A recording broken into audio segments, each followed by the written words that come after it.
aventureiros. Sejam bem-vindos ao Covil do Dragão.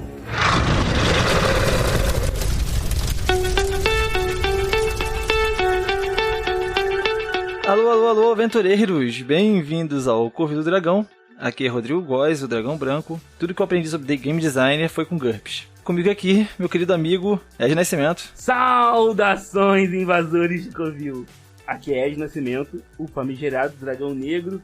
Finalmente eu vou entender o que é um game designer antiquado. E conosco aqui, nosso querido convidado, ilustre, tá? Ilustríssimo. Estamos todos nervosos aqui pra gravar com esse rapaz aqui. Pô, eu tô mesmo. Jorge Valpassos, cara. Jorge, se apresenta aí pra galera, fala um pouquinho de você e responde a pergunta mais importante do programa, que é: que dragão você é, por favor? Salve, galera. Bom dia, boa tarde, boa noite, boa madrugada, bom momento.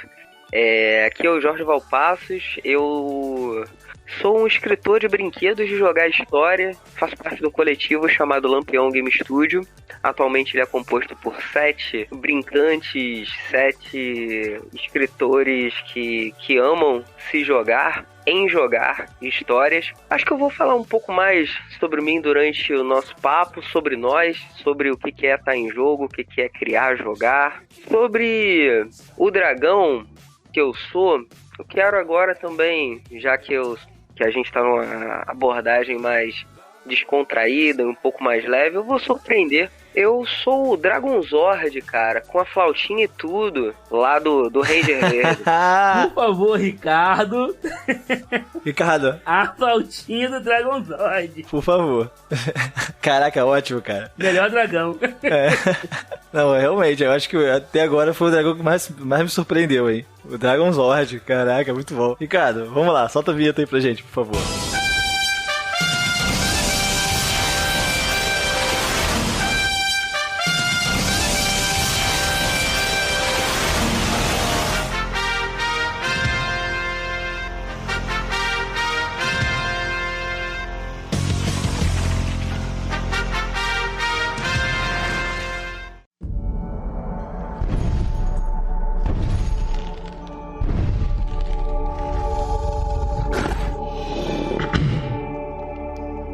Dado o início, o conclave.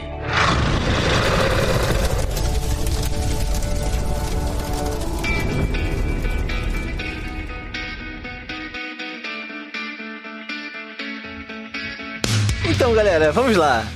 Como estamos aqui com o Jorge, e aí a primeira pergunta que eu tenho pra ele, eu acho que é importante a gente esclarecer aí pro nosso ouvinte, porque nem todo mundo sabe, né, o que é. Às vezes a pessoa não entende o termo em inglês. Mentira, isso é coisa de velho, todo mundo sabe inglês, só eu que talvez não. O que é game designer, Jorge? Fala pra gente, dá uma explicadinha pra gente ver se a gente consegue o ouvinte entrar na nossa linha de raciocínio, por favor. Mas explica como se fosse a sua avó perguntando o que você faz. Eita, não, aí é difícil, olha só.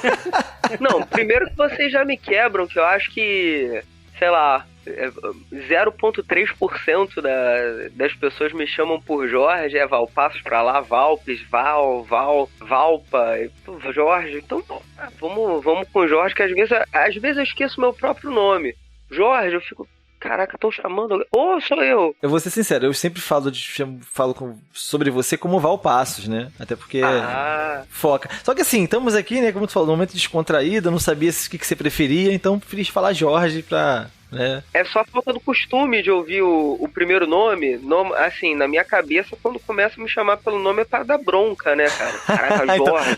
Então vou falar Valpassos mesmo, porque eu vou chamar Jorge, o cara vai ficar aqui se sentindo intimidado. Eu falei aqui, ô Jorge, me diga o que é game design agora, porra. Não foi intenção. Se tiver longo demais, pode cortar, pode ser Valpes, qualquer coisa aí. Tamo junto. Por conta do Arquivos Paranormais, né, eu passa muito pela minha cabeça Valpa, mas falei, não, Valpa já é intimidade demais. Demais. A Valpa, tá tranquilo. Vamos lá.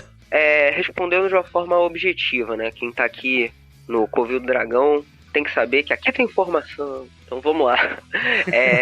Cara, design, né? Design vai remeter, né? Lá o proto-indo-europeu, não, nada disso. Nada de cortelismo aqui. Mas tem a ver com desenhar, né?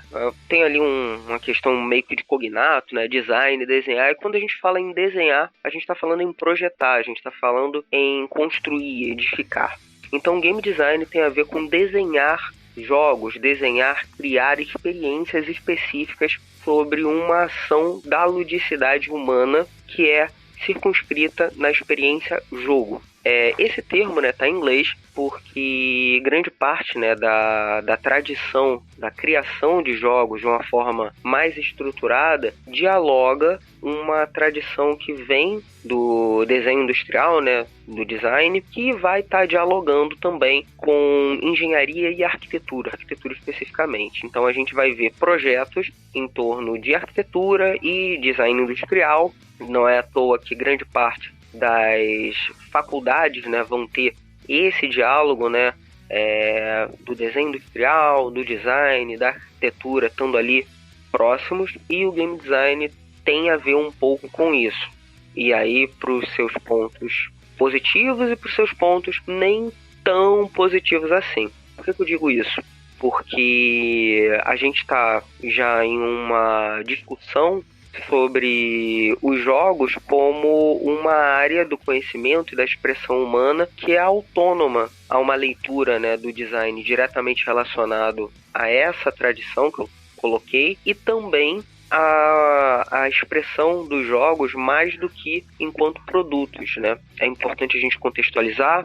Eu sou professor de História, eu trabalho na rede estadual do estado do Rio de Janeiro, e quando a gente fala em game design e criação de jogos, a gente está falando de uma espécie de produto cultural que tem a ver com a mercantilização do jogar, que é um fenômeno da segunda metade do século XX, né? São as crianças, baby boomers, vendo caixas fechadas de jogos, e até mesmo a experiência de jogar RPG tem a ver com isso ali, década de 70. A gente tem todo um debate do RPG enquanto um produto contracultural que se mercantilizou, né? Entrou em caixas e começou a ser comercializado. Então, por que esse preâmbulo todo? Porque o game design crítico, né, ele leva em conta todas essas questões também, está se desenvolvendo dentro das contradições que o sistema possui e levando em conta todos esses elementos, né, extra-jogo que influenciam a construção de uma experiência de jogo.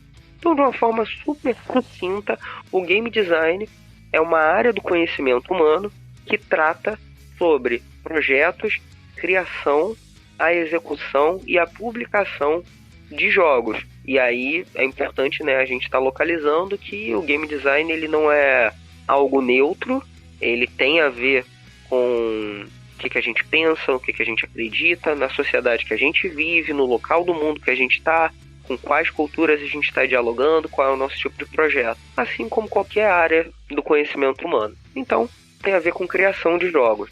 O game design, ou se você quiser colocar em português, você pode colocar criação de jogos ou desenho de jogos, tudo isso tá ali em torno do game design. Cara, com essa explicação a gente já tá pau a pau com o SciCast, hein? Gente?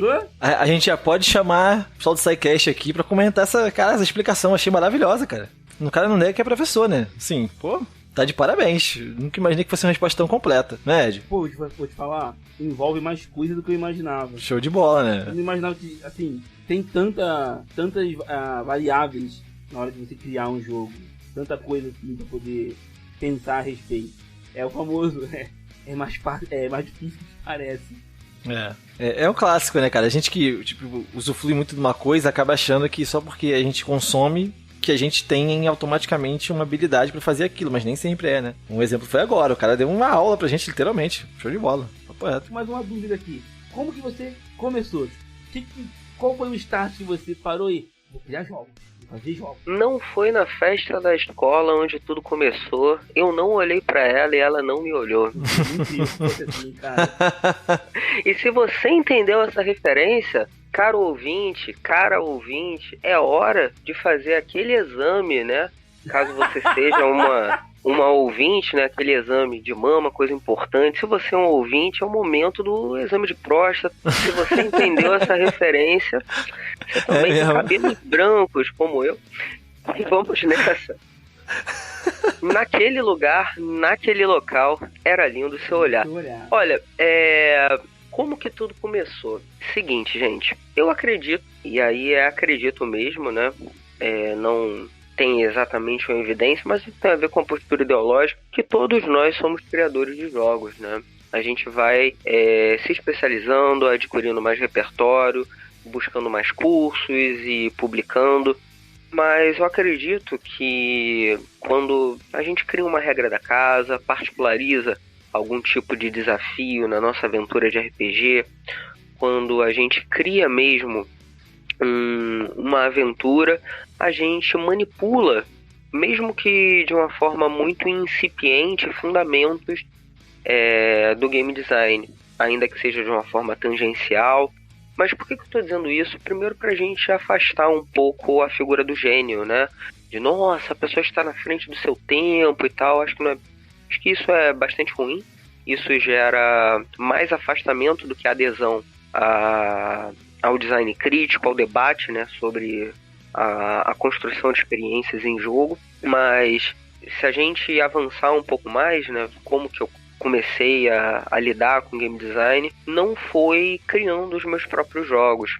Isso tem mais a ver com a minha formação, né? Formação acadêmica. Eu sou formado em História pela Universidade Federal do Rio de Janeiro e trabalhei na pós-graduação com metodologias ativas de educação, mas para a área efetivamente pedagogia mesmo, pedagogia lúdica, como trabalhar com jogos na educação, com os elementos da ludicidade, e comecei a desenvolver projetos em diferentes espaços de educação popular. Trabalhei no Sistema DEGASE, que é para adolescentes em conflito com a lei, ou seja, são medidas socioeducativas, né? Jovens que estão em cumprimento de medida. Eu trabalhei com pedagogia lúdica ali, para trabalhar com temas de cidadania e várias outras questões. Trabalhei no ensino médio, trabalhei no ensino fundamental, tudo com jogos e educação, também ocupações de museus e bibliotecas, diferentes projetos que eu já trabalhei. E foi por meio do estudar para aplicar em projetos de educação que eu efetivamente comecei a estudar a criação de jogos e ter contato com a cena de desenvolvimento de jogos, não apenas de RPG, obviamente foi meu estudo de caso, né? E é o meu principal objeto de produção e de criação e de estudo também. Eu não me considero um acadêmico na área, porque ciência é algo sério, então eu teria que estar com a publicação científica, com muito paper publicado. Eu sou da área da produção, entre aspas, artística e artesanal, e não da publicação acadêmica. Eu me vejo como um escritor de jogos e não como um estudioso na questão acadêmica. Eu acho que é importante colocar nisso. A minha forma de enxergar os jogos é na parte da criação e na parte do uso em sala de aula e em contextos educativos, mas eu não sou exatamente um cientista de jogos, ainda que eu saiba que é relevante e valorizo demais, inclusive daqui a pouco a gente fala um pouco mais sobre isso. E ali é que eu tive contato inclusive com a cena de criadores de jogos aqui no Brasil. Foi quando eu conheci a própria galera do Lampião, o Rafão, o Jefferson. Eles me chamaram para entrar no Lampião, porque eu levava os jogos da cena nacional, de autores consagrados, inclusive com prêmios internacionais, o Jairo Borges Filho, o Encho Chagas, aqui no Rio de Janeiro o Diogo Nogueira, várias outras pessoas que eu comecei a ter contato, levando a eventos, levando para contextos educativos os jogos dele. Porque uma das minhas propostas é que os jogos que eu levaria seriam jogos nacionais, jogos brasileiros, né? Por uma série de questões. Uma questão, inclusive, tem a ver com a valorização da produção nacional dos jogos. Eu não estou falando que os jogos de fora do Brasil não sejam excelentes, realmente são, mas tem a ver também com a proposta do projeto.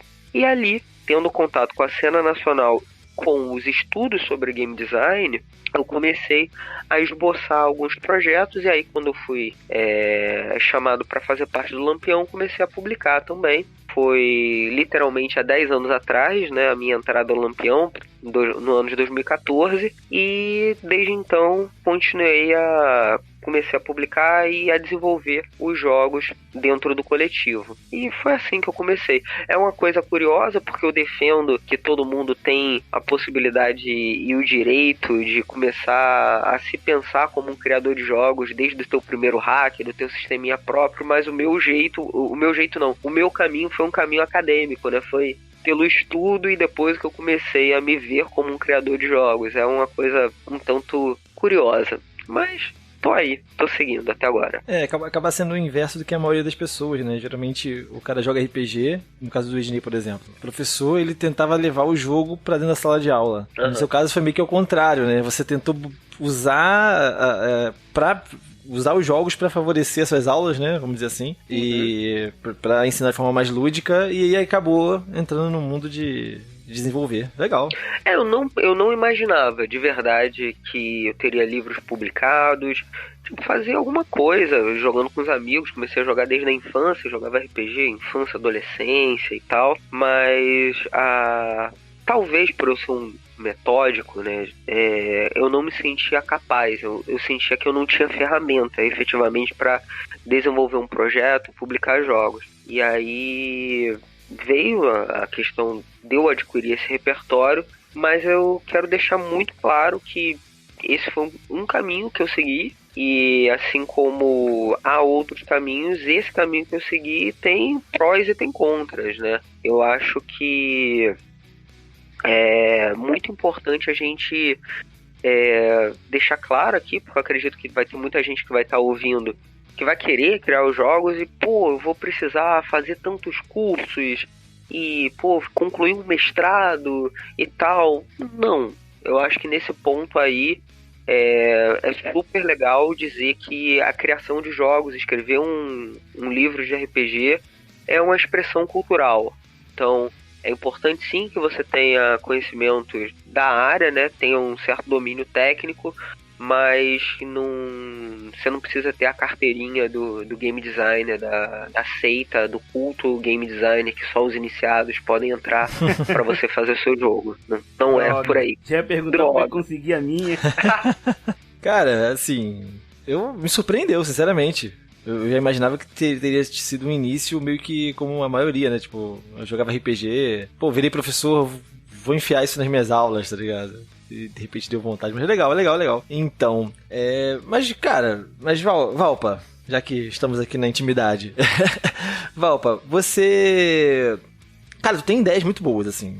Eu, pessoalmente, sou um fã, né? Como te falei, principalmente do Arquivos Paranormais, e eu vejo que as suas ideias de jogos, cara, eu já vi você mestrando, inclusive, tive esse prazer num evento que teve a Lampião lá, um evento de RPG lá em São João de Meriti. Isso acho que foi em 2017, se não me engano. E eu vi você mestrando e eu vi, cara, que você tem ideias. Eu achei que você tem ideias muito boas. E aí me vem essa questão: de onde vem essas ideias, cara? Você tem algum processo criativo? Ou simplesmente essa criatividade jorra da sua cabeça, dos seus cabelos brancos? Que tu tem cabelo branco desde os 10 anos de idade, né? Pelo menos pra mim parece. Tem muito tempo cabelo branco. Cara, as ideias, elas, assim, né, eu sou um cara que tenho vários bloquinhos de anotação e muitas das ideias que eu levo pros meus jogos, óbvio, né, nós colocamos naquilo que a gente faz, o que nos atravessa, né, tipo, o que te provoca algum tipo de... o que mexe com as suas bases. Eu penso muito nisso. Eu coloco muito de mim nos meus jogos. Isso também não é uma fórmula. Tipo, tem autores que são brilhantes e que fazem jogos que tem uma pegada mais de encomenda, sabe? A editora quer um jogo do gênero tal para colocar no seu repertório, né? Quer colocar no seu catálogo um jogo, sei lá, de horror, um jogo de ação. Então, não vejo problema nenhum. Isso tem a ver com um processo editorial. Não vejo problema nenhum, mas a minha pegada é uma pegada, assim, de certa maneira mais autoral. Então, todos os jogos que eu ponho tem a ver com questões que estão passando por mim em um determinado momento. Então, eu costumo colocar dentro dos meus jogos a tentativa de responder uma dúvida, uma pergunta ou até uma provocação sobre uma determinada questão. Então, Vou dar um exemplo, vou dar 3 exemplos para ser algo de gamas assim bem distintas. Começando pelo Arquivos Paranormais. O Arquivos Paranormais, ele é o tipo de história que eu mais gosto de jogar e de me envolver, que é um tipo de fantasia urbana com investigação sobre o insólito. E esse insólito pode ser alienígena, pode ser fantasma, podem ser seres sobrenaturais, sendo que essa investigação sobre o insólito não considera o insólito necessariamente como algo mal. Eu acho que esse é um ponto de virada, né, no Arquivos Paranormais, que é a ideia de que, sei lá, estão vendo lobisomem no bairro. O lobisomem necessariamente é um monstro que eu tenho que resolver aquela treta ali, pegando uma escopeta e dando um teco na cabeça dele. Não necessariamente, sabe? Você tem que se envolver com o caso pra saber o que tá rolando. Um tipo de história que eu joguei durante muito tempo na minha vida, em diferentes sistemas, foi talvez as campanhas de minha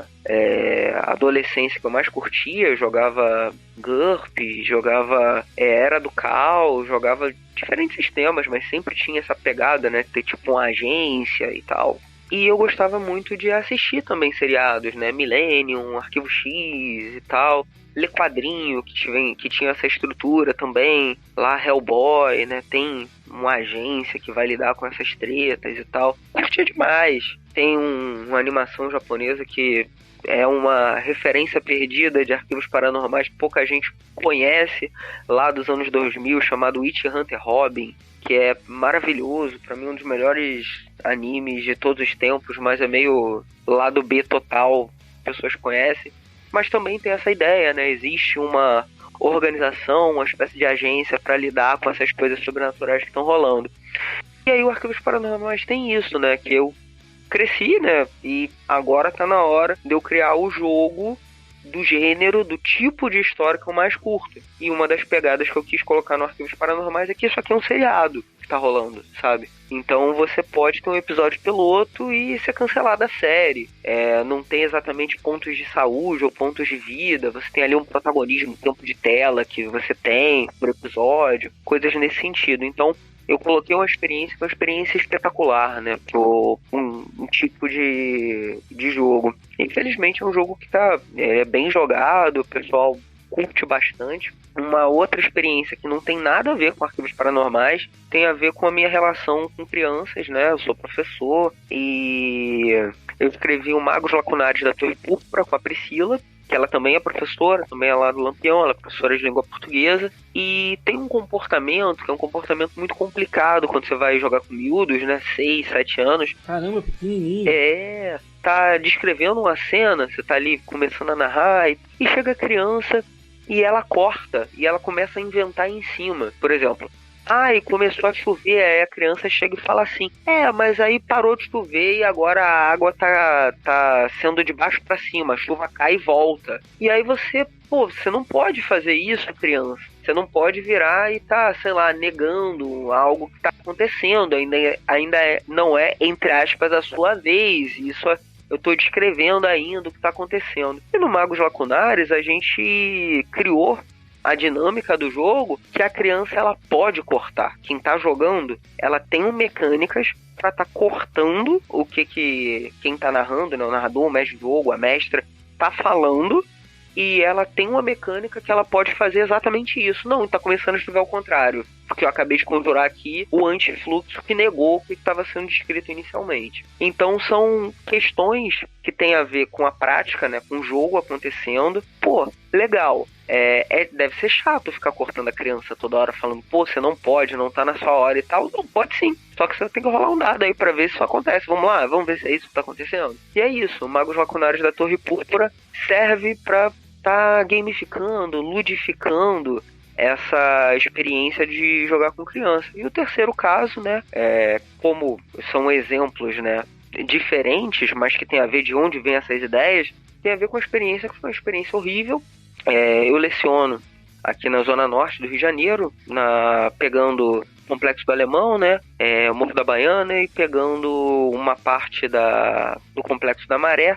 Tem um colégio chamado Olga Benário Prestes, um colégio que eu leciono, me arrumando para trabalho e pum, vê a notícia do assassinato da vereadora Marielle Franco, que ela foi homenageada na escola no pouco tempo antes dela ser assassinada, e ela tinha uma relação muito próxima com os formandos do terceiro ano do ensino médio, e ela seria homenageada, né? Porque ela foi eleita há pouco tempo, ela tinha sido eleita há pouco tempo e era exatamente um exemplo de uma liderança do Complexo da Maré. Então, ela tinha uma atuação muito forte dentro do pré-vestibulário, lá dentro da favela e tal, e aquilo ali gerou uma semana de luto na escola. Eu fiquei totalmente quebrado, não faz mais sentido eu voltar a dar aula e tal. Fiquei realmente... Eu buguei bastante ali. Eu decidi criar um jogo sobre matadores, só que de um jeito não a romancear a violência no jogo, mas para colocar um jogo sobre drama, sobre o que é matar dentro do jogo e o que é matar dentro da sociedade brasileira. Tem muitas questões que estavam ali me perturbando, me fazendo mal, e que eu vomitei taticamente na escrita dos Ceifadores, que é um jogo bastante pesado e intenso, um jogo muito forte. Então, são 3 experiências totalmente diferentes, algo que tem a ver com o que eu gostava de jogar na minha infância, na minha adolescência, tem a ver com Arquivos Paranormais, algo que tem a ver com a minha experiência de jogar com crianças, de trabalhar com crianças, de amar crianças, que é o Magos Lacunares da Torre Púrpura, que é um jogo bem humorado, no mundo fantástico, totalmente lúdico, e outro que é uma questão, assim, de visceral, com carga política. É o segundo jogo que tem essa grande pegada, né?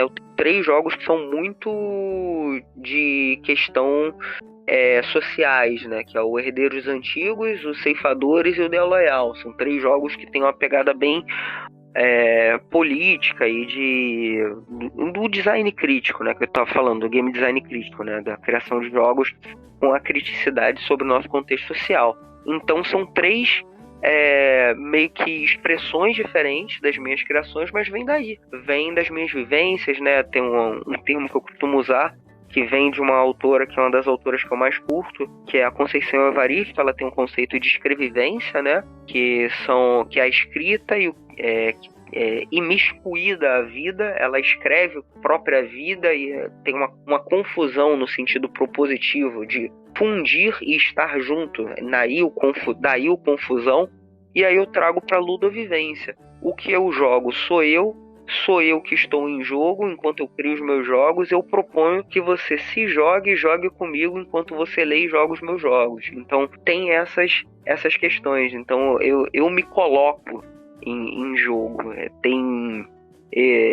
Novamente, como eu estava dizendo, não é uma fórmula, é o meu jeito. Eu gosto de fazer esse sangramento nos meus jogos. Você vai ver que tem muito do que eu estou experienciando no tempo presente. É daí que vem as ideias. As ideias vêm muito, às vezes, de um sentimento. Tem um jogo meu, o Amores da Vila do Caju, que é uma experiência de autodescoberta sobre afetos, sobre emoções, sobre sentimentos, que eu estava nesse momento de estar ali redescobrindo o jeito de eu sentir, o jeito de eu me relacionar com as pessoas.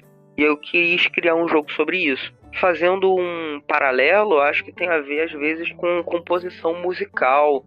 Você, sim, tem um conhecimento técnico ali para estar compondo melodias, sabendo como construir um bom arranjo, mas tem o que há de você ali, né? O que faz o teu sangue correr, né? O que faz o seu coração bater, tá ali também. Eu acho que eu escrevo os meus jogos com esse intuito. E aí, atrelando essa resposta àquele panorama sobre o que é o game design, eu havia dito que a gente já está tendo uma certa... grupos que estão se distanciando dessa pura instrumentalização do conhecimento para a construção de experiência.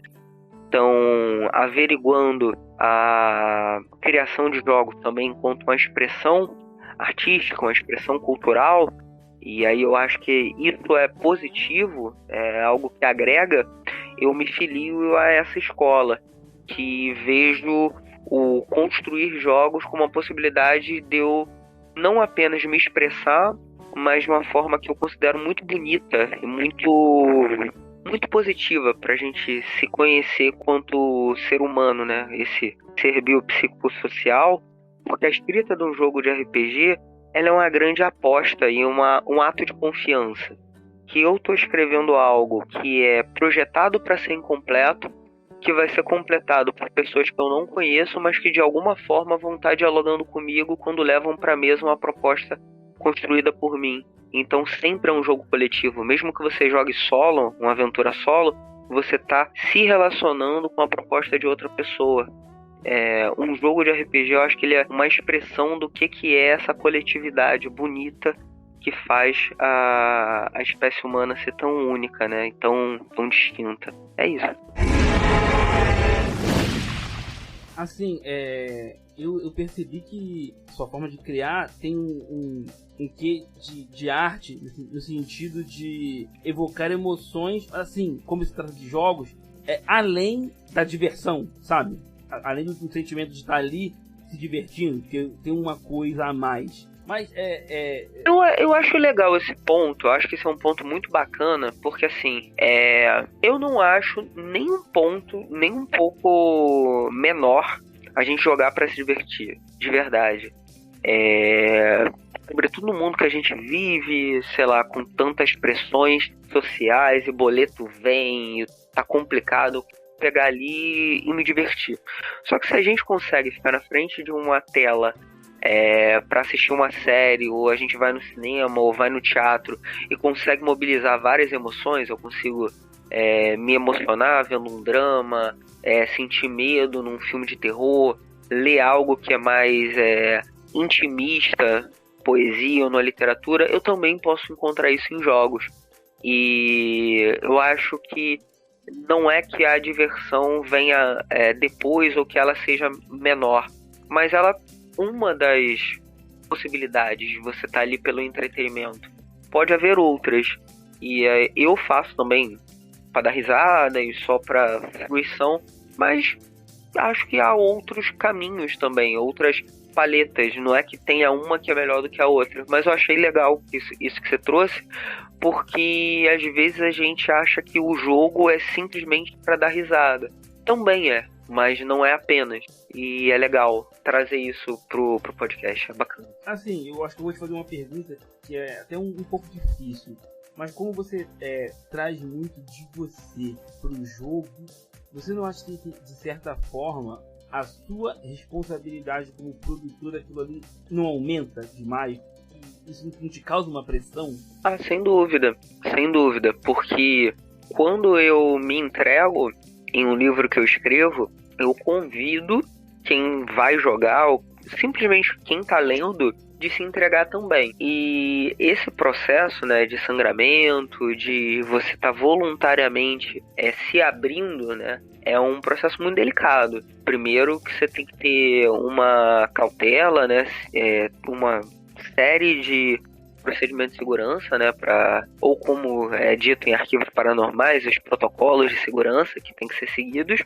E outra coisa também, essa questão de estar se abrindo, né, tem a responsabilidade, né, óbvio, eu não me isento da responsabilidade tá colocando esses temas mais sensíveis e obviamente fornecendo as ferramentas para quem está jogando, mas acho que a responsabilidade vem também de eu estar conseguindo me comunicar de uma forma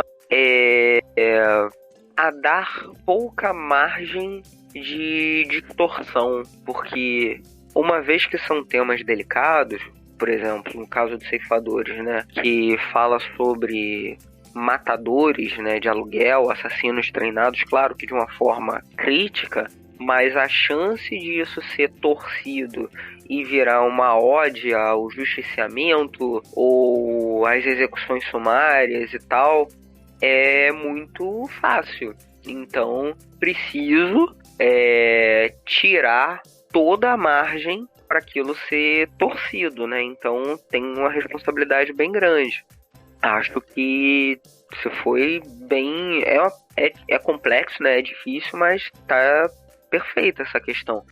Acho que quanto mais você for fundo em temas sensíveis, mais responsabilidade você tem para que aquilo não seja um agravador do status quo, de tudo aquilo que você não defende, tudo aquilo que você não acredita. Então você tem que ter um critério muito maior. Assim, Balpassos, eu percebi, né, nos seus jogos, né, acho que nos jogos da Lampião, né, que sempre tem mecânicas dentro do jogo similares a do Arquivos Paranormais com os protocolos de segurança, né.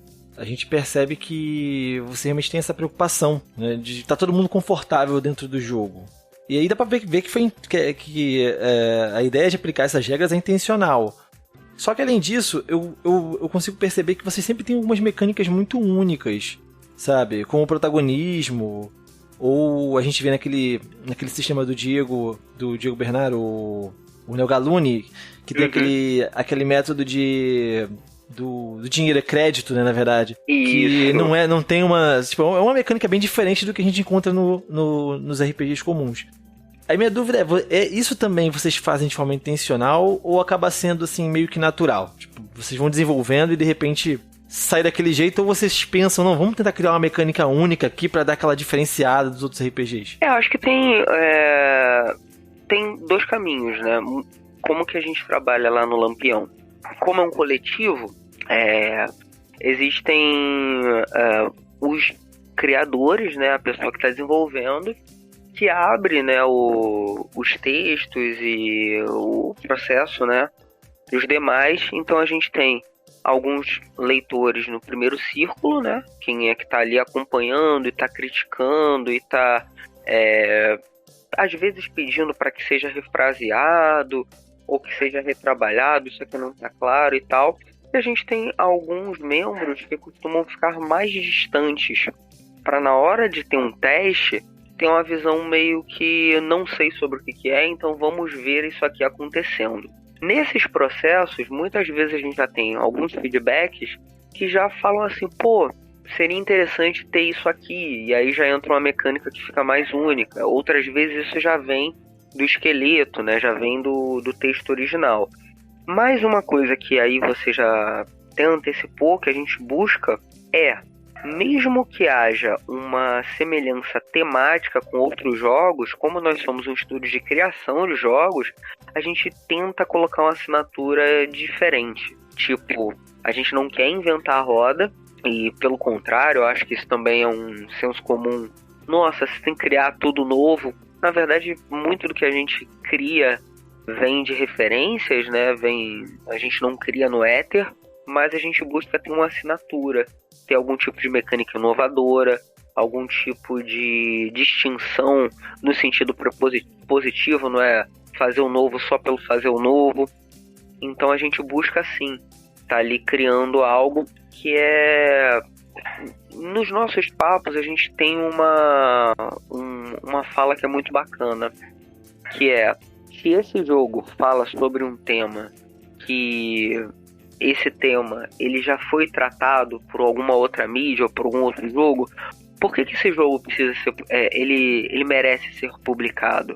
O que ele tem? Não o que ele tem que nunca existiu, mas o que ainda não foi aplicado para esse tipo de história, para esse tipo de jogo. Então, muitas vezes ocorrem algumas experiências. Isso que é legal no Lampião, porque a gente é meio laboratório. A gente pega, às vezes, uma proposta de uma mecânica que vem normalmente para um jogo de terror, por exemplo, e a gente adequa ela para colocar em um jogo de mais ação e aventura, e isso a gente cria uma experiência de ação e aventura diferente de um jogo mais tradicional. Então a gente está pensando muito em como que a gente pode, às vezes com os mesmos ingredientes, fazer receitas diferentes. Eu acho que esse é um elemento quase que de alquimia que a gente constrói enquanto está criando os jogos. Isso tem sido algo bem, bem bacana mesmo, porque esse feedback da gente estar tendo mecânicas únicas e exclusivas, a gente costuma receber, e sempre recebendo do tipo, nunca pensei de ter esse tipo de mecânica para isso aqui, e tem acontecido coisas que é a nossa proposta, que é, cara, eu peguei o teu livro, pô, a gente fez uma campanha, jogou 1 ou 2 partidas, mas a gente voltou a jogar o nosso RPG de lei que a gente tá fazendo campanha há tanto tempo. Mas sabe aquela mecânica de créditos do Neo Galune? Pô, eu peguei ela e dei uma adaptada pra botar no meu jogo. Ou, aquela mecânica de como que funciona a seção em chamas e em cinzas lá do The Loyal. Eu peguei isso e coloquei na minha campanha lá do outro jogo. Eu acho que isso também é um sinal que o que a gente faz está sendo acolhido pela comunidade. A gente sabe que a nossa posição dentro da cena de jogos e no mercado é uma posição de estúdio independente. Então a gente sabe que não é nem o nosso interesse estar necessariamente concorrendo com títulos que já estão há décadas na praça, que tem valores agregados e carinho na comunidade, circulação e marketing muito maior do que os jogos do Lampião.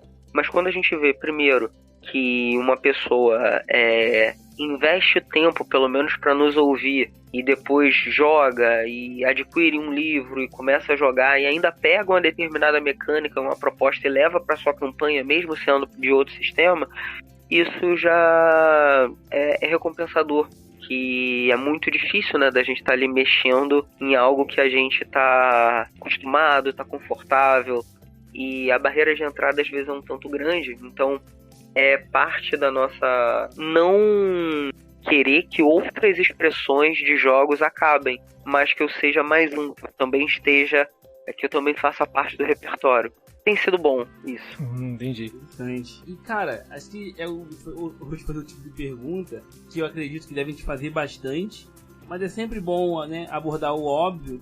Mas assim, o que você tem de dica, de ideia para quem quer seguir a carreira de desenvolvedor de jogos, de criador de jogos, tem essa vontade, tem essa intenção? Tô anotando aqui. Olha, eu vou fazer um recorte para RPG, né, que eu acho que é o principal público, né, aqui do Covil do Dragão, mas muito do que eu vou colocar aqui também são aplicados para qualquer tipo de desenvolvimento de jogos, né, qualquer expressão lúdica, seja você um criador de jogo eletrônico, jogo de tabuleiro, card game. Acho que é legal essas dicas aqui. A primeira é jogar bastante, conhecer bastante do tipo de jogo que você quer desenvolver, que você quer criar. Acho que isso é uma coisa legal. A segunda é uma dica disruptiva, que é jogar jogos que não tem a ver com o que você quer criar, que me chama a atenção do estado da arte da criação de jogos de RPG de mesa, que não sai um pouco do enquadramento da realidade, do paradigma, do que é o jogar RPG de mesa. E outros jogos já estão tendo experiências e laboratórios e propostas que são bem fora da caixinha. A gente ainda, quando joga RPG de mesa, tem lá a ficha de personagem, o dado, o papel que a gente interpreta e quando que é o seu turno, a sua ação. Eu não estou dizendo que isso necessariamente é algo ruim, mas às vezes quando a gente vê o que outros jogos fazem com dinâmicas e com mecânicas e como se joga, isso pode estar agregando para os seus projetos, e aí você pode estar criando alguma mecânica nova, alguma regra diferentona, algum procedimento que seja interessante e instigante. E aí vem alguma coisa assim, um tanto mais acadêmico, e tem um pouco mais sobre game design e game studies. Tem um podcast chamado Regras do Jogo, do Holodeck Design, que eu recomendo demais. É só procurar Regras do Jogo, do Fernando Henrique e do Anderson do Patrocínio. Ele está disponível em várias plataformas, Orelo, Spotify, tem um site também, é só procurar Holodeck, lá do Star Trek, né, Holodeck Design e Regras do Jogo, que você consegue ouvir também os podcasts por lá, pelo site. Falando em Regras do Jogo, tem os livros, as Regras do Jogo, que foram publicados em 4 volumes aqui no Brasil, que são os fundamentos do game design. Ali vai explicar o básico, e dali você vai ver a bibliografia recomendada para você se enveredar mesmo. Eu estou dando recomendações que estão na língua portuguesa, tá, para facilitar o acesso, Depois eu vou falar algumas coisas em inglês. Tem os artigos que estão no portal da Sociedade Brasileira de Games, SB Games. Lá tem muito artigo para estar debatendo game design, é muito bacana, muito legal mesmo. Existe uma plataforma de cursos online gratuitos chamado portal Aprenda Mais, no governo federal. É só você jogar em um buscador qualquer, portal Aprenda Mais, que lá tem cursos sobre jogos, brincadeiras e sobre ludicidade, que lá você vai ter muitos pontos de desenvolvimento para você pensar em criação de jogos e, sobretudo, a bibliografia recomendada. É legal, esse curso é gratuito. Você tem, na língua inglesa, o International Journal of Role-Playing, que é uma revista, né, acadêmica, que recebe publicações de todo mundo, dos principais pesquisadores de jogos de interpretação. Quando a gente fala jogo de interpretação, story game, RPG e LARP. Então é bem legal dar uma olhada nos artigos, eles têm dossiês temáticos, assim como a Analog Game Studies, que é estudos de jogos analógicos, que também é aberta a publicação, tem artigos de gente de todo mundo, tá aí na crista da onda, no estado da arte do debate de Game Studies e de Game Design. Então tem algumas todas essas recomendações, com a exceção do livro, né, dos 4 livros As Regras do Jogo, são gratuitas. Os 4 livros publicados no Brasil, As Regras do Jogo, não são muito caros, você consegue pegar em sebo também, vira e mexe tem promoção, e os demais ali é gratuito. Podcast, são revistas, são artigos. Então são esses caminhos. E além disso, a questão da prática e do contato, né? Adquirir repertório. Primeiro, vendo outros jogos com a temática e com a proposta semelhante a que você quer desenvolver, coisas um tanto diferentes. Que aí isso ajuda você a ampliar a sua visão para você atacar um determinado problema. Ah, que maneiro. Ó, galera, anotado aqui, anotado. Aí, até eu vou arriscar um pouquinho. Vai que, né? Tá anotado aqui já. Sobre os livros mesmo, eu não conheci esses livros, fiquei super interessado. Devo adquiri-los. Ah, e um ponto importante, o portal, né? Como é o nome do portal, Val? O portal que o governo disponibiliza. Aprenda Mais. Aprenda Mais. Pô, gente, eu não conhecia isso. E, tipo assim, é uma parada interessante. Porque eu vejo muita gente falando, a BBC de Londres disponibiliza um monte de coisa, tal. E, pô, a gente tem coisa parecida aqui e, pô, eu mesmo não sabia. E aposto que uma galera também não deve saber. Tô até vendo aqui agora o tal. Interessante mesmo, ó. Pô, um lance gratuito. Qualquer um pode acessar. Isso é bem interessante, cara. É bem legal. Bem legal mesmo. Até pra tu ver, né? Às vezes a gente critica tanto, mas não para pra ver as coisas boas que também tem, né? Pois é. É isso aí. Mas vamos seguir. Vamos dando andamento. Porque tem uma pergunta que eu quero muito fazer e tá quase chegando. Mas vamos lá então. Valba, vamos falar do Lições, cara. Porque foi através dele que você foi premiado com o Goblin de Ouro, né? Então acho que é legal a gente falar um pouco dele pra depois falar de como foi essa sua conquista, né? Primeiro, tem que explicar pro pessoal o que é o Goblin de Ouro. Pro pessoal saber a relevância que foi. De fato. O que é o Quer Goblin falar de Ouro? Tô brincando. Fica à vontade, Valpasso. Então, eu vou começar pela curiosa situação pré-ganhar o Goblin de Ouro. Tava lá no Diversão Offline de 2023. Concorrentes muito grandes e tal, e não tava com expectativa de ganhar premiação nenhuma. No ano anterior, o primeiro Diversão Offline pós-pandemia, né? Todo mundo de máscara e tal. Eu me surpreendi quando o Ceifadores ganhou de melhor design de regras, né? Ceifadores eu ganhei o Goblin de Ouro de coesão de regras no ano de 2022. E ali foi um negócio muito louco. Tive um discurso lá muito emocionante lá quando ganhei com Ceifadores e tal. Mas em 2023, literalmente, eu estava fazendo caretas antes da premiação. Tava aí eu sentado com os amigos ao lado, tava a Laís ali, minha companheira ao lado, e a gente tava fazendo careta, tirando selfie. sabe? E eu cheguei lá pra bater palma pra quem ia ganhar. E, pô, tava torcendo pra uma galera, pro Campfire Studio lá com o Inferno, a galera da editora Caleidoscópio, com as Chaves da Torre, o Thiago Jung, Poesia Verde, tava ali pra prestigiar a galera, vamos lá.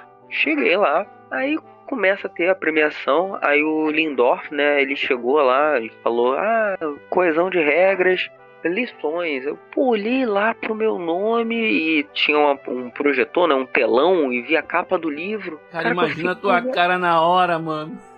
Eu fiquei congelado, cara. Eu fiquei congelado. Assim, se não fosse ela me chutando, ela me empurrou, né? Me jogou lá pra frente. Eu não ia levantar daquela. Eu tava sentado lá até agora. Sério, não acreditei não. Aí eu subi e tal. Agradeci. Assim, o Lições, pra quem não sabe, ele é um RPG que ele tem uma proposta clara, que é sobre viagens para outros mundos. Pensa numa jornada do tipo da Alice, né? Alice no País dos Espelhos e no País das Maravilhas, que vai meio que para uma outra realidade, para um outro mundo. E a gente tem uma série de anime e mangá que tem até um gênero, né? Que é o Isekai, que é o outro mundo, construído em torno dessa premissa de coisas do outro mundo entrando na realidade ou você indo para um outro mundo. Só que isso é algo que faz parte da própria história humana de contação de histórias. A gente vai ter desde clássicos da literatura como Crônicas de Nárnia, que é uma história de viagem para outro mundo, até mesmo o jeito que grande parte da população brasileira teve contato com Dungeons & Dragons se deu em cima da animação que chegou no Brasil como Caverna do Dragão, que é um Isekai. São jovens que vão para outro mundo. Basicamente, é um jeito de contar a história de você colocando pessoas em um mundo totalmente diferente, que eles são estrangeiros, eles são exóticos ali, só que na verdade a gente tem uma jornada de amadurecimento. É até uma brincadeira que eu falo, que o desenho Dungeons & Dragons é lições, não é Dungeons & Dragons. O que está sendo passado ali é lições RPG enquanto RPG, não é D&D. Caverna do Dragão não é D&D sendo jogado. O que está sendo jogado ali é uma história sobre amadurecimento desses jovens que estão em um outro mundo. É um jogo totalmente... É um jogo não, é um contar de histórias metafórico sobre a maturidade de um grupo de amigos adolescentes. É sobre isso. Você tem ali arquétipos de alguém que é mais líder, o outro que é mais arrogante, tem provações muito pessoais. Então, Lições é sobre isso. Você vai ver isso, sei lá, em Digimon, você vai ver isso em Crônicas de Nárnia, você vai ver isso no próprio Alice, que é tudo uma metáfora de um processo de amadurecimento. Eu criei o Lições para ser esse tipo de RPG e para ser um jogo que é uma metalinguagem. O RPG é uma carta de amor ao jogar RPG, porque as mecânicas do Lições RPG fazem com que você esteja jogando de uma forma autoconsciente. Eu sei que eu estou manipulando um personagem. Eu sei que, além de estar interpretando esse personagem, eu estou jogando... Tem mecânica para lembrar que você está jogando RPG. É uma carta de amor ao jogar RPG. Tem uma série de detalhes no design dele que é para estar homenageando a tradição de jogar RPG. Talvez... Sabe quando você assiste um filme, que ele é um filme sobre o cinema? Que você nota que é um filme que está falando sobre cinema, ou um jogo de videogame que fala sobre jogar videogame, de alguma maneira. O Lições ele foi pensado para ser assim, porque ele foi criado para ser o final, o último livro de um sistema, que é o sistema da Casa do Lampião, que era o que estava acompanhando vários jogos, Ceifadores, Arquivos Paranormais, o Magos Laculares da Torre Púrpura. Era o mesmo sistema e eu decidi escrever o Lições para ser o ponto final. O Lições ele encerra um jeito de eu olhar para os jogos, e a partir dele eu tô buscando outra coisa. E aí eu achei que, por ser um negócio meio metalinguístico, né, metalúdico, e ser uma coisa muito pessoal que tá ali, eu não ia ganhar premiação nenhuma. E pelo contrário, sentei, depois de ter ganho a primeira, passa algum tempo, vem um manual de RPG do ano. manual de RPG do ano. Esse jogo, seu manual de RPG do ano. Aí ele chegou e chamou meu nome de novo. Tá lá meu nome na capa. O meu nome e a capa. Cara, não acreditei de novo. Fui lá, paguei um mico. Aí eu quebrei o protocolo da premiação, porque a grande parte do Lampião tava no Diversão Offline. Então eu falei, pô, eu não ganhei isso aqui sozinho não, eu trabalho num coletivo. Falei pra todo mundo subir. Aí subiu o Irã, subiu o Luiz, subiu o Jefferson, subiu o Rafão. E foi pra todo mundo pra lá. E depois eu descobri que não podia fazer, mas já tinha feito, porque Pô, carioca isso é maneiro, isso foi maneiro. Aí é isso. Eu fiquei muito emocionado, de verdade. Foi um momento muito marcante, não só na minha carreira, mas na minha vida mesmo. Lições têm um significado muito grande pra mim, porque ele é um desejo de fazer um jogo que fosse uma grande homenagem sobre o que é o jogar. Então foi muito legal, foi muito bacana ver que até agora a galera tem curtido bastante.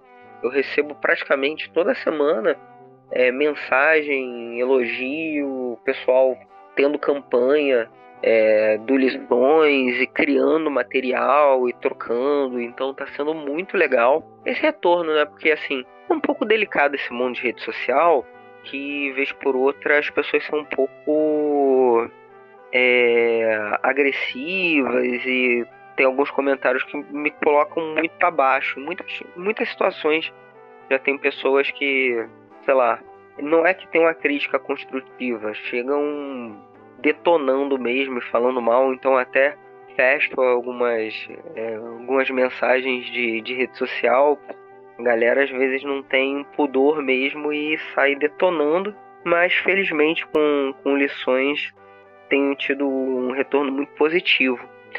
E vez por outra a ficha ainda não cai, né? Que eu ganhei esses prêmios, então é muito legal, de verdade mesmo. Cara, assim, pra mim foi uma lição agora, porque assim, eu nunca tinha parado pra imaginar os isekais dessa maneira, por esse ponto de vista, assim, sacou? Cara, realmente e é mesmo, assim, isso abriu minha mente real agora, sacou?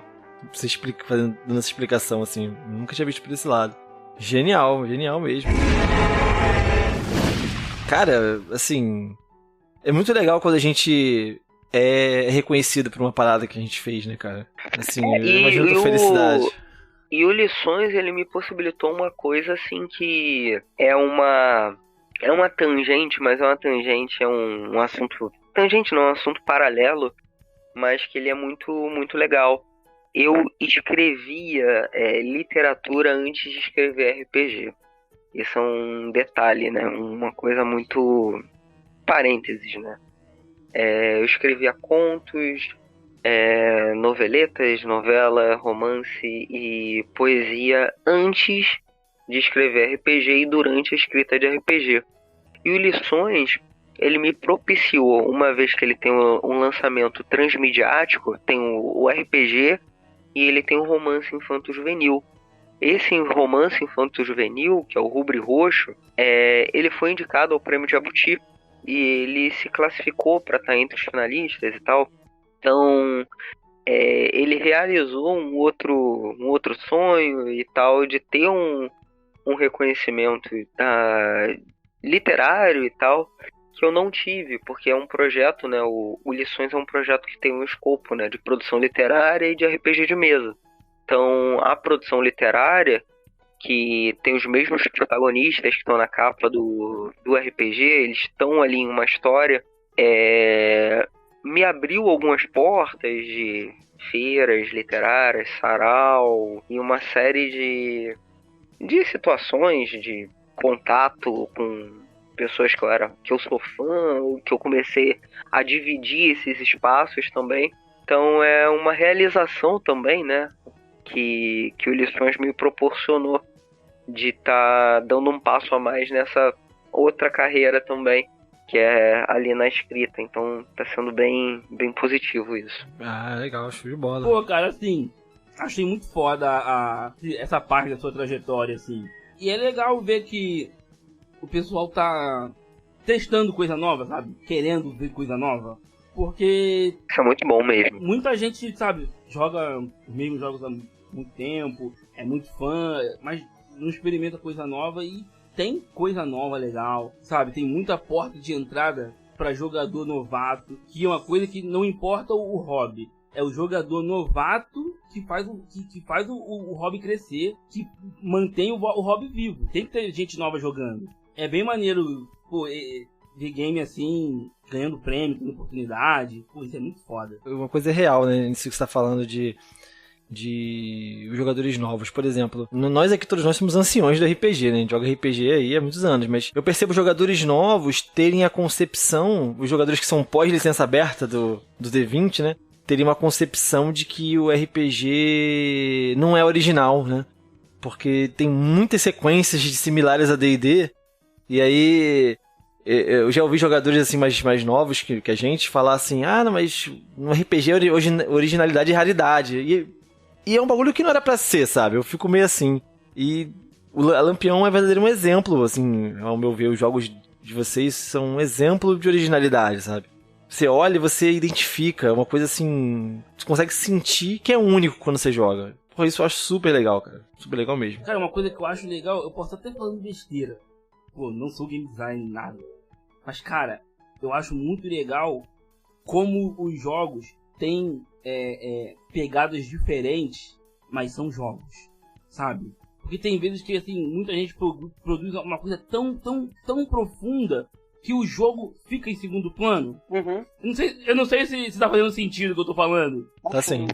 Consigo entender que, tipo, tem uma proposta, que é uma proposta de ter um debate, às vezes filosófico e tal, que é tão complexo, mas a jogabilidade fica em segundo plano. Isso. Sim, isso acontece. Perde o elemento jogo, né? Perde. Não tô dizendo que a obra é ruim, mas, tipo assim, é uma obra legal, mas um jogo ruim. Porque falta o elemento jogo. E que eu acho que tem que fazer parte. Tem que ter... o jogo tem que ser jogado, sabe? Sei lá. De novo, eu não sei me expressar do termo. Deve ter um termo correto pra isso que eu quero dizer e eu não sei. Mas eu acho que eu sinto falta disso. E nos jogos da Lampião, eu não sinto isso, cara. Os jogos, não importa a temática, ainda são bons jogos. São jogos que você pega aquilo ali e você vai se divertir, vai se emocionar, vai curtir o jogo. Porra, isso é foda, isso é muito maneiro. Eu acho que esse é um ponto legal, que é o seguinte, né? Acho que você pode ter uma ideia muito boa e essa ideia, ela não necessariamente precisaria ser um jogo. Às vezes essa ideia muito boa poderia ser um bom quadrinho, podia ser um conto, podia ser um curta-metragem. Para ela ser um jogo, ela precisa ter um jeito, ou mais de um jeito, de quem participa da experiência, né, a jogadora, o jogador, conseguir se expressar. Eu acho que essa é a grande sacada. Um jogo não é apenas a questão da interatividade, porque senão a gente vai começar a valorizar, por exemplo, experiências como o Black Mirror Bandersnatch, que ele é um audiovisual interativo, mas ele não é um jogo. E ele não é um bom jogo, sabe? Não, é no máximo você decide glamourizado. Isso aí. Então, eu acho que é interessante a gente não pensar no jogo enquanto uma experiência interativa, mas uma experiência que ela possibilita uma expressão. Então, quando você vê, por exemplo, num jogo eletrônico, tem ali alguém que tá fazendo um speedrun, sei lá, um cara tá fazendo um speedrun de Super Mario lá do Super Nintendo, Super Mario World. Ele tá se expressando usando o joystick. Ele consegue ter a sua assinatura. Tá vendo um jogo, um FPS, ou um jogo de luta competitivo, que tem duas pessoas que estão tentando se expressar de uma forma única para ter um melhor desempenho. Então, um jogo ele tem que permitir a expressão de quem tá jogando. No nosso caso, que tá falando de RPG de mesa, eu acho que ele tem um diferencial que é um diferencial muito gostoso, que a forma que a gente se expressa ao jogar é a fala. Então, um dos elementos claro, né, a gente tem que estar pensando na questão mais matemática, de balanceamento do jogo não ficar quebrado, mas o seu jogo, antes de mais nada, ele tem de propiciar atos de fala que são orientados pela tua experiência. Então, se eu consigo fazer com que os jogadores estejam ali se expressando por meio da fala ou por meio até mesmo da não fala, né?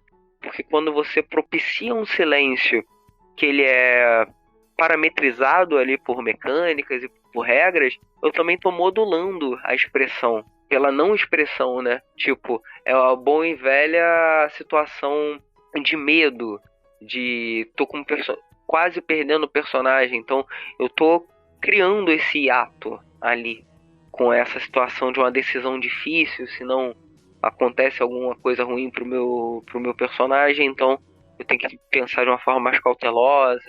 Então, isso que vocês falaram, né, de ter uma boa ideia, mas para essa boa ideia ser um bom jogo, eu tenho que pensar na jogabilidade, eu tenho que pensar em como que os participantes, né, os usuários dessa minha experiência, né, os participantes, jogadores, vão conseguir se expressar. Então é um jeito um tanto diferente da gente enxergar os jogos, mas é que eu sempre convido, né, quando eu dou alguma palestra, alguma oficina de game design de jogo de RPG, esse jogo que eu estou construindo está fazendo com que os jogadores se expressem sobre esse tema. Quando eles... um jogo de ação pulp, os jogadores eles vão falar de uma forma... quando eles estão interpretando seus personagens, você está tendo falas típicas de uma história dos anos 40, de um quadrinho pulp, você vai ter esse tipo de cena acontecendo? Ah, tá, então beleza, continua aí. Não, tá tendo um negócio totalmente genérico, nada a ver, então vamos criar mais coisas para estar orientando ali a experiência e tal, para construir o clima, desenvolve mais sobre isso. Então é legal pensar, né, no que é um projeto, no que é uma ideia, só que por que essa ideia é um jogo. É isso. E por falar em ideias, e o Tênis e Feitiços, cara? Cara, queria que você falasse um pouquinho. Que nome do caralho, maluco. Tênis e Feitiços é muito bom, cara. Cara, fala pra gente aí. Acho que esse é o seu último projeto, né? Isso. Valpa? Fala um pouquinho sobre ele pra gente aí. Explica pra galera do que ele trata. O que eles podem esperar desse jogo aí. Tênis e Feitiços, ele é um jogo minimalista. Ele tem formato A5, tem ali suas 40 páginas. Ele é um jogo sobre jovens bruxas. Então, se você já assistiu Jovens Bruxas, Sabrina, né, teve agora há pouco, né, a série Netflix, Wandinha, são adolescentes que são arcanistas e têm alguns pactos bizarros e vão ter que lidar com tretas sobrenaturais durante a sua adolescência. Então, você vai ter diferentes facções num bairro fictício, que tem um crossover aí. É o mesmo bairro que é das histórias do Lições, é no mesmo bairro do Encantos, então tem uma galera que especula aí o Valpa Versus, né? O Valpassos Versus. Caraca, a minha cabeça explodiu agora, mano. Então, nesse bairro aí, que tem várias tretas rolando, tem jovens bruxas. Estão ali com os seus covens, com as suas missões, com seus pactos, com seus rituais. Então é uma pegada que tem sim alguns momentos mais trevosos e com sobrenatural mais evidente, monstros e tal, mas ele brinca mais de ser uma pegada mais descontraída, mais bem-humorada, tá? Não é um jogo de horror, é um jogo que tem uma pegada mais de aventura. Não se vai para mundo paralelo, não é sobre isso. É sobre problemas, podem ser problemas humanos que podem estar sendo resolvidos por meio de bruxaria, ou problemas sobrenaturais que aí as jovens bruxas vão ter de dar um jeito de resolver. É bacana porque ele é um jogo processual, então o que isso significa? Você vai estar com a série de mecânicas para construindo aventuras sem preparação. Você vai rolar dados e a combinação dos dados vai dizer o que acontece. Então você pode jogar quase como um party game, sem preparo. Tem 6 pessoas na casa de alguém, pega ali o manual, 2d6 e rola ali alguns dados para descobrir sobre o que é aventura e tal. Ele tem algumas mecânicas que são mecânicas bem específicas, né? Ele é um jogo que lida com cronômetro. Então, um minuto de jogo é 1 minuto em tempo real. Você joga contra o relógio. Ah, isso é maneiro. Muito interessante. E tem umas mecânicas bem legais. O teu objetivo é resolver um determinado problema naquele tempo, sendo que você pode jogar em 30 minutos, 45 minutos, 60 minutos e por aí vai. E de acordo com o tempo tem um número de desafios diferentes, né? O que você vai ter de solucionar naquele tempo. É um jogo um pouco desafiador, no sentido de não é um jogo que ele tá ajustado para ele ser simples. Ele tá ajustado para se colocar mais situações de treta e de confusão para gerar aquele senso de urgência, filme meio sessão da tarde. Nossa, quebraram um selo que libertou um monstro. Ah, vamos criar um ritual para selar ele de novo. Aí você vai descobrir que o cara que sabe desse ritual, na verdade ele vai te dar uma side quest, que você vai ter que resolver uma outra coisa antes daquilo, o tempo tá acabando. E aí o grupo se divide e o contatinho de um jovem bruxo que ele tem vergonha, ainda não se declarou, ele tá no meio da praça e ele não quer passar por ali porque tem vergonha. E tem essas coisas todas que vão acontecendo ao mesmo tempo, que o objetivo é esse. É gerar confusão em cima de confusão e, entre aspas, contra o tempo. Então é sempre divertido. Os testes foram hilários. Assim, ele é uma expansão de um jogo de panfleto mega antigo.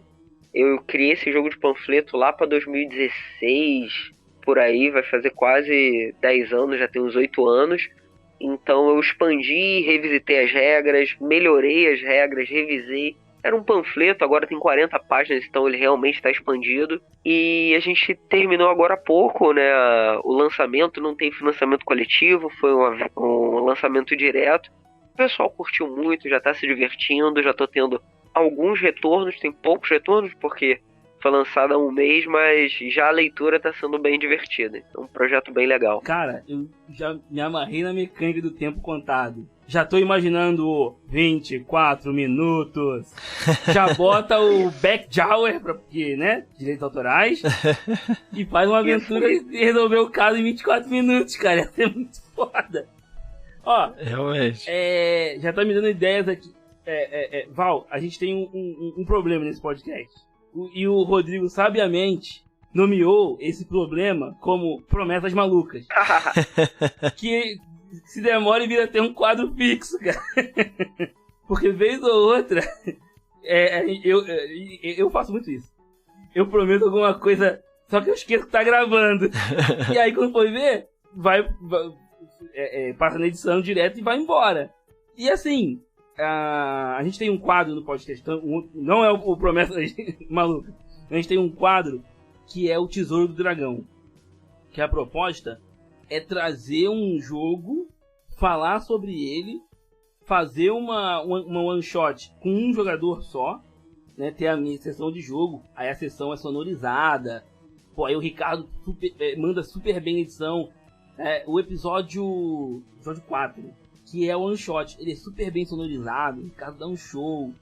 E a ideia era trazer vários jogos diferentes, só que a gente precisa dos jogos.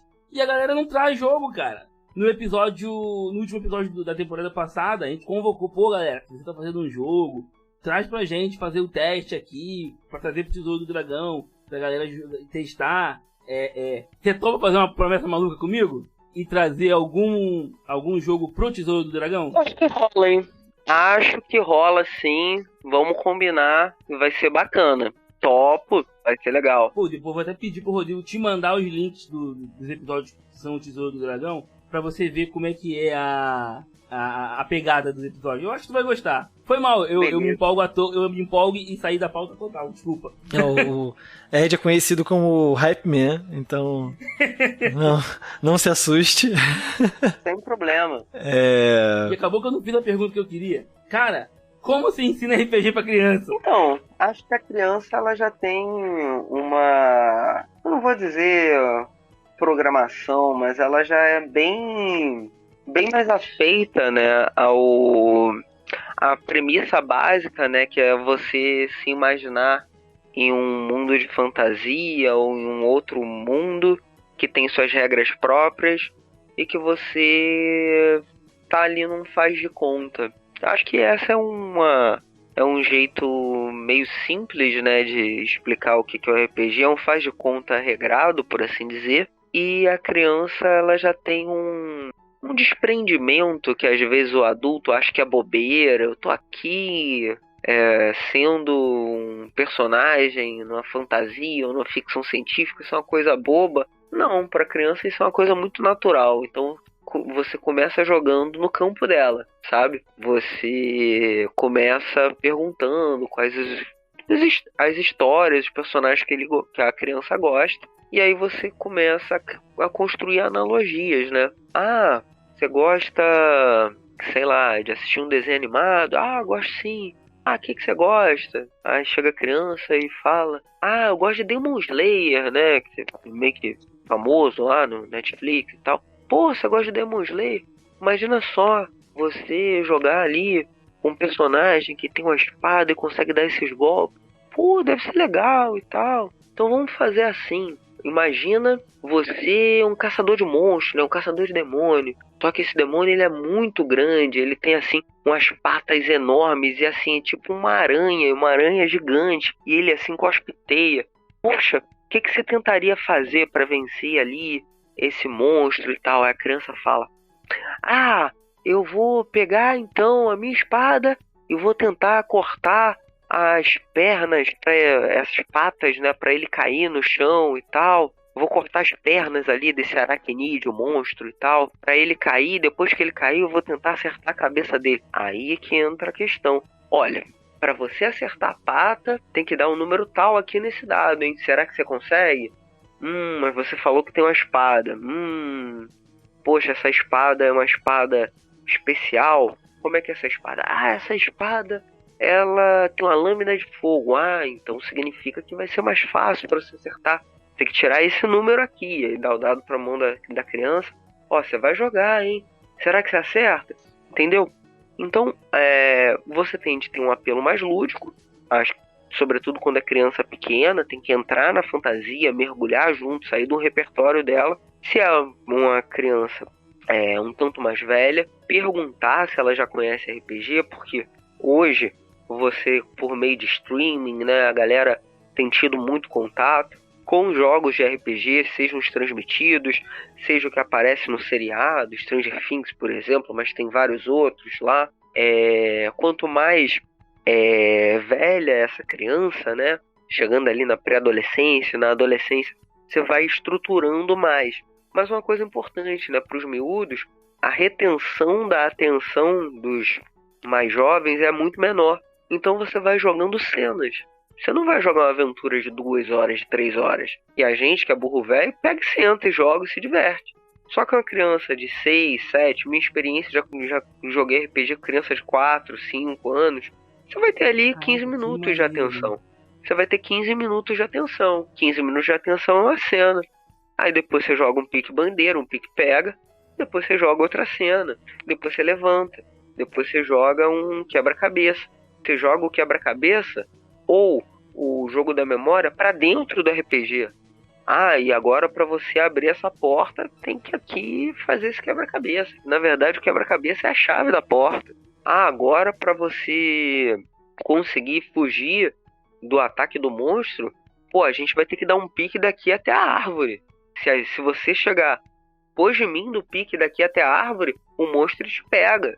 E vamos lá, sabe? E aí você precisa se desprender, é uma atitude também de você jogar com criança, de você descer do teu pedestal, do grande mestre de 30 anos. Você tem que se adequar, né, ao público. E isso é um ato, né, de humildade, um ato de aprendizagem, que é um ato muito bom.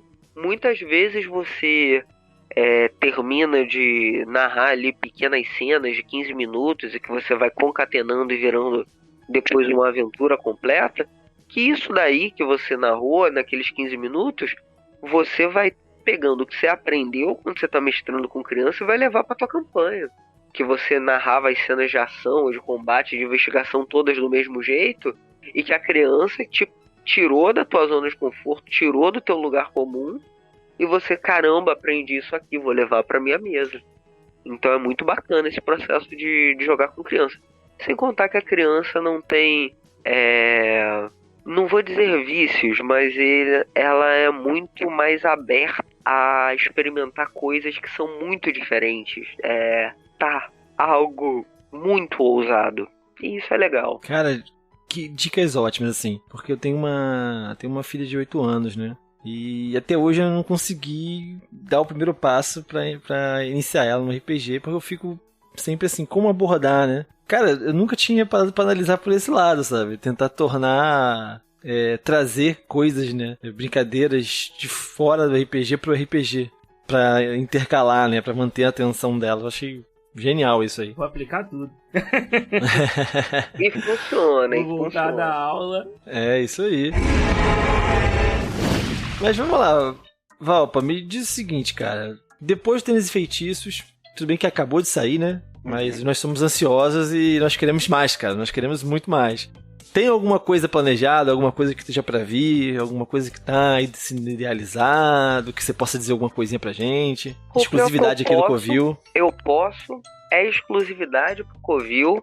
Eita, Cara, o hype. E aí é coisa que realmente vocês vão saber antes de todo mundo.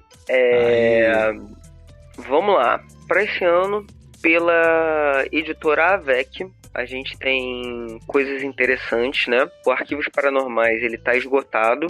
O livro físico, só tá à venda o livro digital. E esse ano ele vai ter uma nova edição do Arquivos Paranormais. Opa! Tá? Então... a gente vai ter a reimpressão do manual do Arquivos Paranormais com uma tiragem que vai ser maior. A gente já esgotou algumas tiragens, mas a gente vai colocar uma tiragem maior. Para Arquivos Paranormais, a gente tem mais 2 outras novidades, mas antes da do Arquivos Paranormais tem a continuação do Romance de Lições, que é o Rubre Roxo, vai ter a continuação dele, que é o Dourado e Escarlate, a continuação da aventura de Sabrina, Felipe, do Lucas e da Anne. Agora eles vão para um mundo que é um mundo de um MMORPG, eles vão para dentro do MMO, eles tinham ido para um mundo de terror. Agora eles vão para o mundo de uma fantasia medieval, alta fantasia medieval, que é bem interessante essa história. Já está em processo de revisão. E como o Lições RPG, ele encerrou um momento, né, um capítulo da minha história de game designer, né, de criador de jogos, eu tô revisitando os jogos que eu já escrevi. Tênis e Feitiços é um deles, né, que eu escrevi ele anos atrás. Eu tô revisitando, ampliando e criando novas mecânicas e outra experiência. E eu já posso falar para vocês que a gente vai ter o nome provisório Arquivos Paranormais 2.0.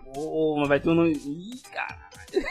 Com um sistema de regras novo, com uma proposta diferente e que vai ser um jeito de jogar RPG bem diferente do que a gente tem por aí.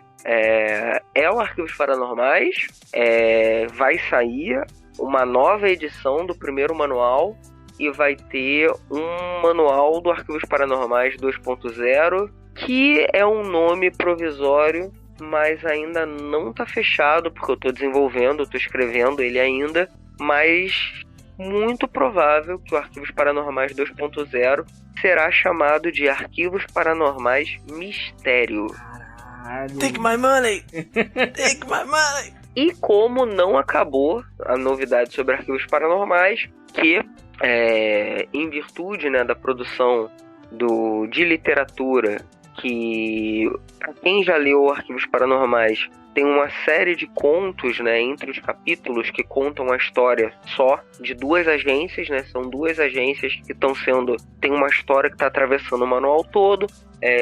Eu e o pessoal da editora recebeu muito feedback de, poxa, a gente quer histórias, a gente quer narrativas sobre essas investigações.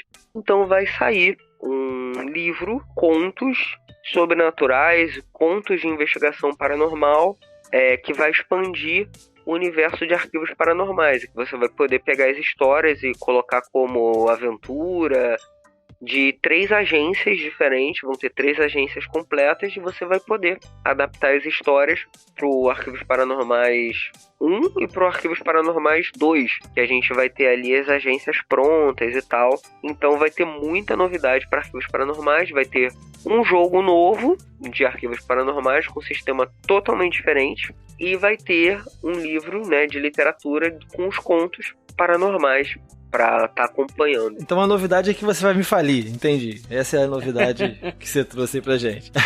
Cara, assim, eu fui um dos que com certeza senti falta realmente da continuação daquelas historinhas, cara. Porque as duas foram assim super divertidas, né? Mesmo tendo estilos, né, totalmente diferentes, né? Seriam de temas totalmente diferentes, assim. Pô, já tô hypado, agora tô parecendo o Ed aqui, cara. Tô hiper hypado com essa parada, cara. Hiper mesmo. Novidade pra caramba, mano. Vai ter continuação daquelas histórias, e até tem histórias sobre aqueles personagens antes daquelas histórias, que tá no Arquivos Paranormais, e depois também. Então a gente vai saber de onde veio a Nancy, que é uma das investigadoras que estão lá, coisas que acontecem. O cachorro demoníaco, né? O Anacleto lá da Volúcia, qual é a história dele. Então tem muitas histórias sobre as duas agências, né? E tem uma outra agência nova, que tem a agência nova, ela tem agentes que nem são apenas do Brasil, tem uma galera da Argentina e tal, então tem uma outra pegada, e é uma pegada mais de culto, de seita, então vai ter uma agência nova também. Tem as duas agências, que tá lá no Arquivos Paranormais, e tem uma agência nova também, que é o Elo das Almas, né? Então é uma outra pegada para quem curte mais atividade paranormal, esse tipo de pegada assim que vai ter a ver com fantasmas, espectros, tem a ver essa outra agência, porque ficou assim, né? Uma coisa mais de comédia que tem a ver com coisas demoníacas, uma outra que é uma agência que tem mais a ver com alienígenas. Pô, e os fantasminhas, né? E os espíritos e tal. Não, de novo, mano. Não gosto dessa parada. Sou meio cagão com isso aí. Não, os alienígenas são... Nem todos são bizarros, não. Tem uns alienígenas que são de boas. Não podemos nos esquecer que a gente tá em um dos polos, né, do mundo, né? Que tem o maior número de avistamentos e tal.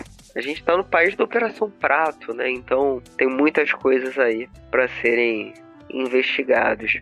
E dizia-se, né, no primeiro Arquivos Paranormais, a verdade está na agência. Agora a gente tem um outro lema, um lema paralelo, que é o mistério está na partilha, né? Ou a verdade está na partilha. Então, esses são os motes do Arquivos Paranormais 2.0 ou Arquivos Paranormais Mistério, em breve sendo lançado aí pela VEC Editora. E aí, né, um manual novo, né, com sistema novo, artes todas novas, projeto gráfico novo. Tudo vai estar bem... porque assim, tem coisas que ainda não posso falar, tem coisas que eu posso falar, mas posso dizer que eu tô bem pilhado, tô bem animado com esse projeto, com tudo, né, em torno do Arquivos Paranormais, né? O novo projeto gráfico do manual antigo, o manual novo com novas regras e a literatura. Tudo isso tá sendo muito bacana. Pô, maneiro.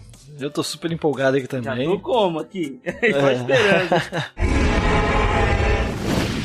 Eu acho que é isso, né? Você tem mais alguma dúvida aí pra gente poder espremer, alguma coisinha pra espremer do Valpa aí, cara? Eu tenho, mas o cara tem que dormir, mano. Eu tenho que dormir.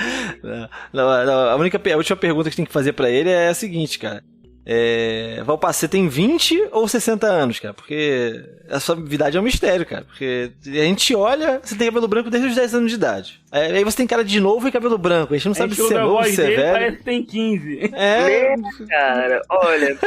Então, vamos fazer assim, né? Sei lá, qual é a minha idade? Pô, acho que tá aí no meio, hein? Sei lá, entre 30 e 60, deve estar ali no meio. Alguma coisa. O cara gamificou a idade dele, olha lá. Agora vai geral tá tentando descobrir. Esse miserável é um gênio, né, cara? Valpa, fica à vontade aí, cara. Espaço pra você falar à vontade aí das suas redes, onde o pessoal te encontra. Faz teu jabá. Faz o teu jabá aí, cara, teu catim, porque o espaço aqui é todo seu também. Galera, é fácil de me encontrar em qualquer rede social, TikTok, Instagram, Twitter, Blue Sky, Facebook. É só procurar por Jorge Valpassos ou @ValpacosJorge, né? Valpassos sem cedilha e Jorge. Muito fácil de encontrar. Eu sou uma pessoa acessível, não respondo na hora as coisas e tal. Tem algumas redes, as mais tóxicas, que eu meio que fechei ali a caixa de comentários, mas me marca numa postagem. Se for falar comigo de boa, eu respondo super de boa, mas eu também protejo minha saúde mental, porque, cara, a rede social é muito cruel. Então eu sou uma pessoa bem tranquila. Você pode conhecer meu trabalho no Lampião Game Studio, só procurar por @Lampião Game Studio em todas as redes também, fácil de encontrar. Para conhecer mais nossos jogos, a gente tem um canal lá no YouTube, tem o nosso blogzinho que você conhece todos os nossos jogos, e no canal do YouTube tem vídeos explicativos e gameplay de tudo quanto é jogo nosso, então só dá uma olhadinha lá, tem partida completa para conhecer as regras, um jogo acontecendo, tem vídeo explicando as regras e tal dos jogos. Tendo alguma dúvida, sugestão, pode falar direto aqui comigo. E, gente, obrigado demais aí pelo convite.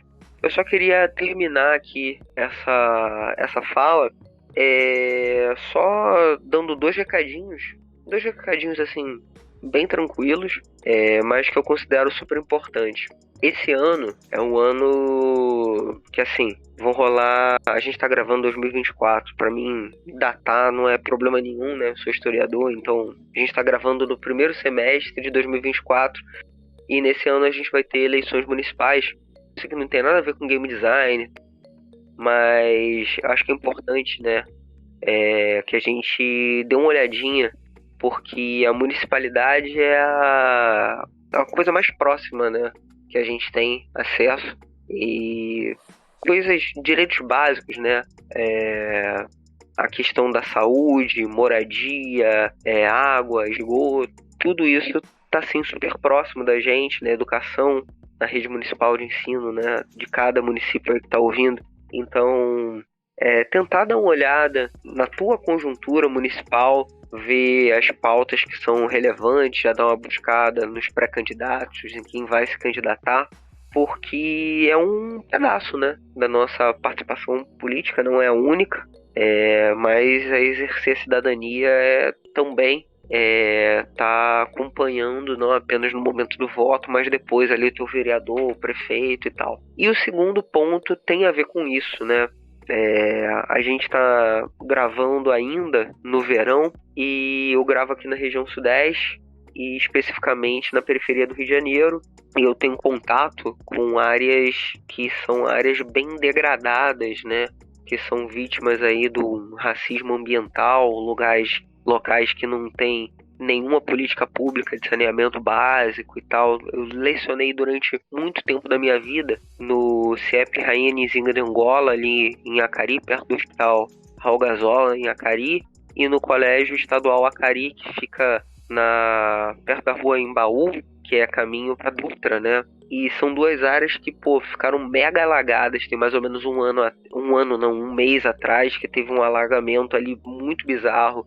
Gente que morreu, gente que tá até hoje nas sequelas, seja na saúde, seja material, porque perdeu tudo. E eu acredito que é importante que primeiro que a gente fique sensível, né, a essas áreas que não têm os mesmos serviços públicos, não apenas no momento que a gente for digitar o nosso voto na urna eletrônica, mas também, se for possível, buscar algum tipo de rede de apoio para as pessoas que estão necessitadas em virtude dessas tragédias que tem a ver com a crise climática que a gente está passando e a tendência que seja mais recorrente, esse tipo de chuva ou de super recordes de temperatura super alta. Então buscar algum tipo de associação, algum tipo de coletivo, ONG, tá ali apoiando essa galera se tu tiver uma grana.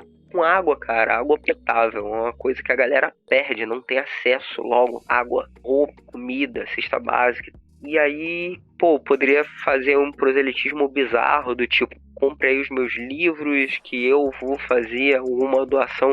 Eu faço, mas se for, sei lá, para escolher entre comprar livro e fazer a doação, meu livro não, faz uma doação direta, corre atrás de estar ajudando aí quem precisa, se puder.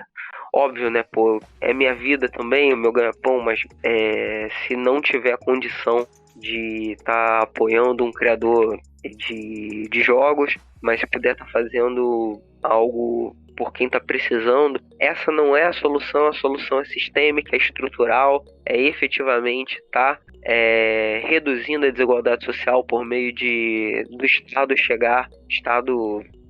ações públicas, né, de governo estão chegando nessas áreas, mas a gente precisa de algo que seja imediato. O verão não acabou, a gente está tendo umas trombas d'água bizarras, não apenas no Rio de Janeiro, região sudeste, região sul, e em várias outras áreas do país a gente tem diferentes impactos, sobretudo para a população que está mais vulnerabilizada. Lembrando que a gente entrou aí no mapa da fome há poucos anos de volta, né?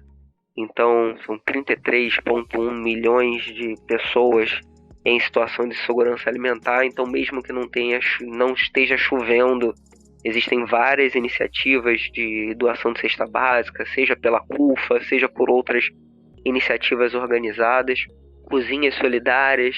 Então, buscar esse tipo de ação social, porque todo braço é um braço importante, toda cabeça é uma cabeça pensante, todo coração é um coração pulsante para fazer um mundo melhor. É isso, galera. E é isso aí.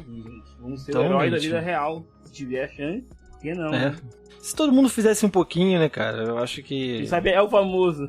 Não tá no pouquinho, não sai pesado pra ninguém. Exatamente. Pessoal, queridos ouvintes, nos sigam nas redes sociais, vocês já sabem. Nós estamos no Instagram e no X como @Covil do Dragão, DU. Fala pra gente se vocês estão gostando da forma que a gente faz, se tem sugestão de quem trazer, se você tem seu jogo e você quiser mostrar pra gente, divulgar, fala com a gente, traz você pra cá, a gente conversa, compartilhe os links do Spotify, no podcast, comente lá, porque a gente acompanha, responda as enquetes, e é isso aí. Faz a gente saber o que vocês estão gostando, se vocês estão gostando, pra gente poder melhorar. Caso não gostem também, pode falar lá. Se tiver bom demais, a gente piora também. Não tô gostando de como esse narigudo fala, não. A gente tira o narigudo, entendeu? Não tem problema. Mas então é isso, né? Mais alguma coisa, Ed? Não. Por hoje é só, pessoal. Então por hoje é só, pessoal. Tchau, tchau. Tchau. Valeu.